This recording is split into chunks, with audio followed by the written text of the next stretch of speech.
রাধে রাধে বন্ধুরা, আমি আজকে এই সবজিগুলো দিয়ে লাউয়ের ডগা দিয়ে সবজি রান্না করব একটা। সবজিগুলো এভাবে কেটে নিয়েছি আমি।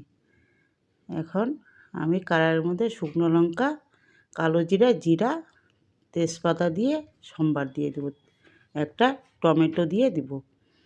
এইভাবে সবজিগুলো দিয়ে লাউয়ের ডগাটা কেটে নিয়েছি, মাথাগুলো ফেলি। আমি এখন টমেটোটা দিয়ে দিয়েছি, নুন হলুদটা দিয়ে দিচ্ছি। মাথাগুলো খালি কেটে নিয়েছি অল্প একটু। আমি এখন এইটাকে ভেজে নিয়ে আদা দিয়ে দিব, একটু আদাটাকে ভেজে নিব। তারপর সবজিগুলোকে ঢেলে দিব। একটু ভাজা ভাজা হয়ে গেলে আমি এখন ভাজা ভাজা হয়ে গেছে, আমি এখন সবজিগুলো ঢেলে দিব। কাঁচা লঙ্কাটাও দিয়ে দিয়েছি আমি। এখন আমি সবজিগুলো সব ঢেলে দিব।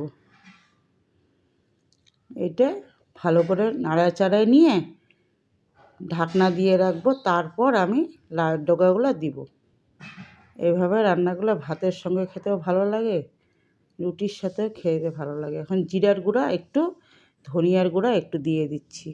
আমি এগুলো ভাজা জিরের গুঁড়ো ছিল আর ভাজা ধনিয়ার গুঁড়ো, সেই জন্য পরে দিয়েছি। এইভাবে নাড়াচাড়া নিয়ে আমি একটু ঢাকা দিয়ে রাখবো। এখন ঢাকনা খুলে সবজি লাউয়ের ডগাগুলো দিয়ে দিচ্ছি। লাউয়ের ডগা দিয়ে রান্না করলে না, এটা খেতে খুব টেস্টি লাগে। সবজিটা শীতের সবজি দিয়ে শীতের লাউয়ের ডগা খেতে দারুণ লাগে খেতে।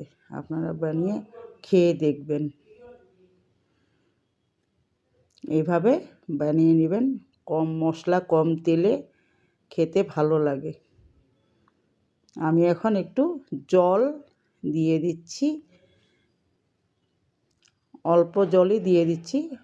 এইটুকু শুকায় আসলে আমার রান্নাটা হয়ে যাবে। মানে এটা একটু সেদ্ধ হবে তো, ভালো সেদ্ধ না হলে তো খেতে ভালো লাগবে না।